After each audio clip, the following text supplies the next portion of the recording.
এইবাৰটো তেওঁলোক পঞ্চায়ত নিৰ্বাচনত বিধ্বস্ত হৈ যাব। তেওঁলোকৰনো বেয়া কেতিয়া হ'ব? ইলেকশ্যনৰ ৰিজাল্টৰ আগদিনালৈকে তেওঁলোক ভাল হয়, কাৰণ আপোনালোকেতো দেখা নাই জানো ইলেকশ্যনৰ আগদিনা দিচাং ৰিচৰ্টত ৰিজাল্টৰ আগদিনালৈকে সাঁতুৰি নাদুৰি কাৰ কি ডিপাৰ্টমেণ্ট হ'ব, কোনোবাই তেওঁলোকক কিনে বুলি তাতে লুকাই মেলি ডিপাৰ্টমেণ্ট ভাগ কৰি আছে। ৰিজাল্ট দিছে, তেওঁলোক ঘৰা ঘৰি আহিছে, আমি দিছপুৰলৈ গৈছোঁ। গতিকে পঞ্চায়ত নিৰ্বাচন, এছেম্বলি নিৰ্বাচন, MP নিৰ্বাচন, প্ৰত্যেক নিৰ্বাচনৰ আগতে তেওঁলোকে খুব ফূৰ্তি কৰে।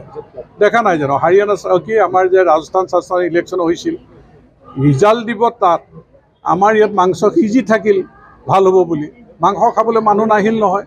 আমাৰ সমষ্টি বা আমাৰ অসমত কি গাত আছে নাজানো এওঁলোকৰ ইমান ভুল, অংকত ইমানেই গাধা, আমাৰ নিপতকৈও গাধা, মানে অংকত ইমানেই গাধা যে তেওঁলোকে অংকক মানুহৰ বেদনা গ্ৰাউণ্ড ৰিয়েলিটি বুজিবলৈ চেষ্টা নকৰে। তেওঁলোকে যিটো চিন্তা কৰে, যিটো অংক কৰে, সেইটোৱে শুদ্ধ বুলি ভাবে, আৰু তেওঁৰ কাৰণে সদায় তেওঁলোকৰ ৰিজাল্টত ভুল। এইবাৰটো তেওঁলোক পঞ্চায়ত নিৰ্বাচনত বিধ্বস্ত হৈ যাব। মইতো খবৰ পোৱা মতে তেওঁলোকেতো কেণ্ডিডেট দিবলৈ মানুহ পোৱা নাই।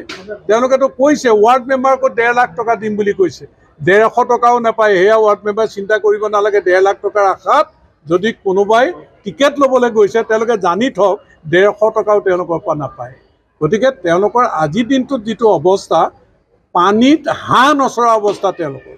কিন্তু তাৰ পিছতো দম্ভ মাৰি থাকে। মইতো মানে এনেকৈ অলিক কল্পনা তেওঁলোকৰ।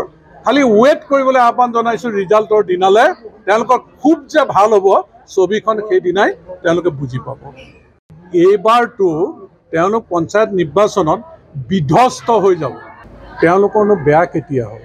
ইলেকশ্যনৰ ৰিজাল্টৰ আগদিনালৈকে তেওঁলোক ভাল হয়, কাৰণ আপোনালোকেতো দেখা নাই জানো ইলেকশ্যনৰ আগদিনা দিচাং ৰিচৰ্টত ৰিজাল্টৰ আগদিনালৈকে সাঁতুৰি নাদুৰি কাৰ কি ডিপাৰ্টমেণ্ট হ'ব, কোনোবাই তেওঁলোকক কিনে বুলি তাতে লুকাই মেলি ডিপাৰ্টমেণ্ট ভাগ কৰি আছে। ৰিজাল্ট দিছে, তেওঁলোক ঘৰা ঘৰি আহিছে, আমি দিছপুৰলৈ গৈছোঁ।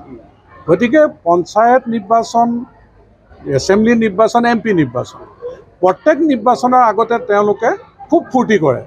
দেখা নাই জানো হাৰিয়ানা কি আমাৰ যে ৰাজস্থান ইলেকশ্যন হৈছিল, ৰিজাল্ট দিব তাত আমাৰ ইয়াত মাংস সিজি থাকিল ভাল হ'ব বুলি, মাংস খাবলৈ মানুহ নাহিল নহয়।